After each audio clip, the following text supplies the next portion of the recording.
తీసుకోండి, చూద్దాం. మేము సవాల్ విసురుతున్నాం, తీసుకొని మాట్లాడండి. ఏమైనా మాట్లాడితే ఇష్టం ఉన్నట్టు మీరు మాట్లాడమే కాకుండా ఎంపీ గారు భయంతో వెళ్ళిపోయిండ్రు అని మాట్లాడుతున్నారు.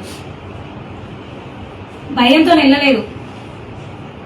మీరు చేసే చిల్లర రాజకీయాలు చూడలేక అక్కడ చాలా మర్యాదగా, నికార్సుగా, నిక్కచ్చిగా మీరు పక్కనుండగానే రాజకీయాలకు అతీతంగా పనిచేద్దాము, సెంట్రల్ ఫండ్ ఇంత తీసుకొచ్చినా ఇంకా తీసుకొస్తానని చెప్పి మీకు చెప్పే వెళ్లారు.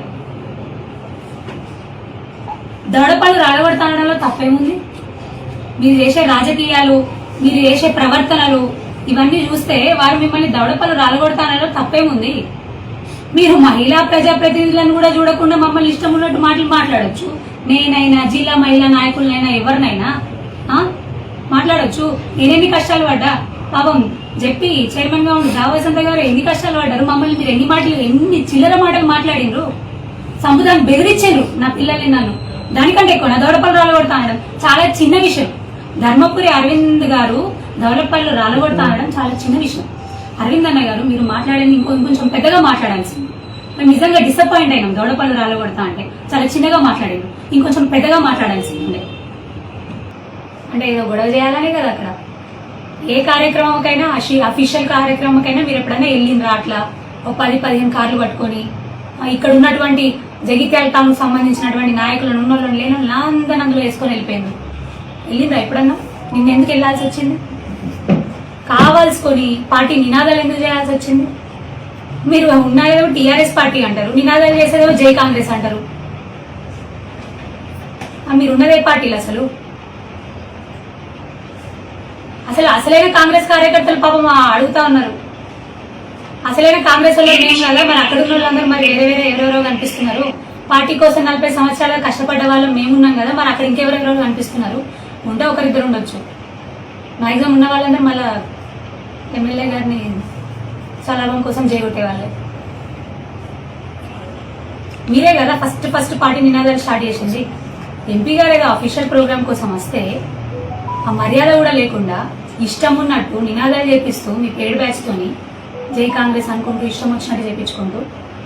అంటే ఎంపీ గారు మిమ్మల్ని పక్కనుంచుకునే కదా మాట్లాడింది. ఏం మాట్లాడిండ్రు? నా కార్యక్రమాలు చాలా ఎక్కువ ఉన్నాయి, నేను అసలే 2 గంటలు ఆలస్యంగా కూడా రావడానికి కారణం రైతులకి ఏదో కొత్తగా యూరియా యాప్ తీసుకొచ్చారు, దాంతో కష్టాలు అవుతున్నాయి. నిజామాబాద్ డిస్టిక్ లో అక్కడ ధర్నాలు చేస్తున్నారు, పెద్ద ఎత్తున రాస్తా రోకో చేస్తున్నారు. అందుకోసం చుట్టూ నేను 45 కిలోమీటర్లు ఎక్స్ట్రా తిరిగి రావాల్సి వచ్చింది. అందుకే 2 గంటలు ఆలస్యమైంది. ఇంకా కార్యక్రమాలు చాలా ఉన్నాయి, ఇది నా మొదటి కార్యక్రమం. అందుకే ప్రజలకు, అక్కడ ఉన్నటువంటి డాక్టర్ స్టాఫ్ అందరికీ కూడా అభినందనలు చెప్తూ, దాంతో పాటు లాస్ట్ ఆన్ రికార్డ్ చెప్తున్నా, చెల్ల ఎమ్మెల్యే గారు ఉంటానని చెప్పి వెళ్ళిండ్రు. అక్కడ నుంచి చెప్పి మాత్రం వెళ్ళిండ్రు. చాలా మర్యాదనే మాట్లాడి వెళ్ళిండ్రు. ఏదో మీరు లేకముందు కార్యకర్తలందరినీ చుట్టూ పెట్టుకొని మైకులు పట్టుకొని అవహేళన చేస్తూ మాట్లాడలేదు మీలాగా. ఎంపీ గారు పోయిన తర్వాత మీ కార్యకర్తలందరినీ చుట్టేసుకొని మైకులు పెట్టుకొని ఇష్టం ఉన్నట్టు అవహేళన చేస్తూ మాట్లాడలేదు. మిమ్మల్ని పక్కకు పెట్టుకునే కాజాబ్తా ఉన్న విషయం అడిగింది, ఉన్న విషయం మాట్లాడింది. అఫీషియల్ ప్రోగ్రామ్ లో రాజకీయాలు ఎందుకు చేస్తారు? రాజకీయాలు చేయకండి, ప్రజలకు ఉపయోగపడే పనులు చేయండి, కలుపుకొని పోదామనే కదా మాట్లాడింది. నిన్న మీరు పిఎం ఆవాస్ యోజన గురించి మాట్లాడింది. పిఎం ఆవాస్ యోజన కింద అసలు వచ్చే అమౌంట్ 1,50,000 రూపాయలు. దీంతో పాటు అడిషనల్ గా 60,000 రూపాయలు EGS and individual household ఎలక్ట్రిన్స్ కి కలిపి మొత్తంగా 60,000, అంటే 2 కలిపి 2,10,000 రూపాయలు పిఎం ఆవాస్ యోజన కింద ప్రజలకు అందుతున్నాయి. ఎవరైతే లబ్ధిదారులు ఉన్నారో వాళ్ళకి అందుతున్నాయి. అందినాయి కూడా. మీరు ఇప్పుడు ఇదే సోపర్ డబుల్ బెడ్రూమ్లు మీరు కట్టినా, నేను కట్టినా అని చెప్తున్నారు కదా, అందులో పిఎం ఆవాస్ యోజన ఫండ్ లేదంటారా? చెప్పండి, లేదంటారా, రాలేదంటారా? ఇప్పుడు కూడా చెప్తున్నా, వీళ్ళు ఏదైతే ఇందిరమ్మ ఇల్లు కాంగ్రెస్ ప్రభుత్వం నుంచి వస్తుంది, రాష్ట్ర ప్రభుత్వం నుంచి వస్తుందని వాళ్ళు చెప్పుకుంటా ఉన్నారో, అందులో కూడా 2,10,000 సెంట్రల్ ఫండ్ ఉంటుంది.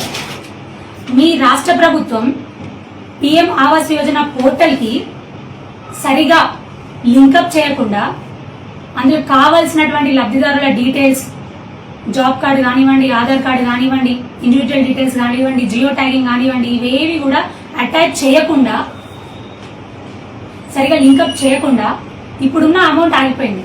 మీకు నిజంగా చిత్తశుద్ధి ఉంటే ప్రజలకు మేలు చేయాలి, వాళ్ళ ఆత్మగౌరవానికి వాళ్ళ ఇల్లు అందించాలనే చిత్తశుద్ధి నిజంగా మీకు ఉంటే రాజకీయాలకు అతీతంగా ఫస్ట్ మీ స్టేట్ గవర్నమెంట్ త్రూ ఆ పోర్టల్ ఇన్కమ్ చేయించండి. ఇమ్మీడియట్ గా వారం రోజులలో 2,10,000 ఎవరి వాళ్ళకి వచ్చేస్తాయి, పడిపోతాయి అకౌంట్లలో. లింకప్ చేయించండి. ఇది నిజం కాదంటారా చెప్పండి. ఏం మాట్లాడుతున్నారండి? సభా మర్యాద నిన్న మాట్లాడుతున్నారు. మీరా సభా మర్యాద గురించి మాట్లాడేది? ఇదే నేను మున్సిపల్ చైర్మన్ ఉన్నప్పుడు, నేను సభాధ్యక్షురాలు ఉన్నప్పుడు చాలా ప్రోగ్రామ్స్ కి మీరు గంటలు లేట్ వచ్చి కనీసం నా వాయిస్ లేకుండా మీరు ఒక్కరే మాట్లాడి సభను క్లోజ్ చేసి వెళ్ళిపోతుండే. మా మీడియా మిత్రులే సాక్ష్యం ఉన్నారు. నాతో అప్పుడున్నటువంటి ప్రజాప్రతినిధులు కూడా సాక్ష్యాలు ఉన్నారు. పాపం వాళ్ళు కూడా జిల్లా లెవెల్లో ఇవన్నీ అనుభవించిన వాళ్ళే ఉన్నారు. తెలుసు వీళ్ళందరికీ. ప్రజలు కూడా సాక్ష్యంగా ఉన్నారు. మీకు నేను ఒక్కసారి మీరేదో నాకైంది అని అంటున్నారు. నాకు చాలా సార్లు జరిగింది అలా, కనీసం నా వాయిస్ లేకుండా. ఎంపీ గారైనా చెల్ల ఎమ్మెల్యే గారిని వెళ్ళొస్తా మీరు కానివ్వండి అని చెప్పి వెళ్ళిండ్రు మరి సభాధ్యక్షుడు నిన్న ప్రోగ్రామ్ కి. కానీ నేను సభాధ్యక్షురాలు అయ్యింది నా వాయిస్ లేకుండా మీరు గంటల తరబడి నేను మీకోసం వెయిట్ చేసి మీరు వాయిస్ ఇచ్చేసి నా వాయిస్ లేకుండా సభను క్లోజ్ చేసిన పరిస్థితులు చాలా సార్లు ఉన్నాయి. సాక్ష్యాలు ఉన్నాయి. మీడియా సోదరులందరూ సాక్ష్యాలు ఉన్నారు, ప్రజల సాక్ష్యాలు ఉన్నారు, అప్పుడు నాతో ఉన్న ప్రజాప్రతినిధుల సాక్ష్యాలు. ఏం చెప్తారు దీని గురించి? మరి కలుపుకొని పనిచేయాలి. మీరు నిన్న గౌరవనీయులు అన్నటువంటి చొక్కారావు గారి గురించి, రాజేశ్వరం గౌడ్ గారి గురించి మాట్లాడింది. వాళ్ళు హుందాగా ఉండే నాయకులు, వాళ్ళు హుందాగా మసులుకున్నటువంటి నాయకులు. మరి ఇదే మీరు రాజేశ్వరం గౌడ్ గారి గురించి మీరు మాట్లాడుతున్నారు. మీరు ఎమ్మెల్యేగా ఉన్నప్పుడు ఆ గ్రామం నుంచి వచ్చిన వాళ్ళే మీరు కూడా. మరి వాళ్ళెందుకు అంత హుందాతనం చూపించారు, ఎంత గౌరవంగా పాలిటిక్స్ చేశారు? మరి మీరెందుకు ఇంత చిల్లర రాజకీయాలు చేస్తున్నారు?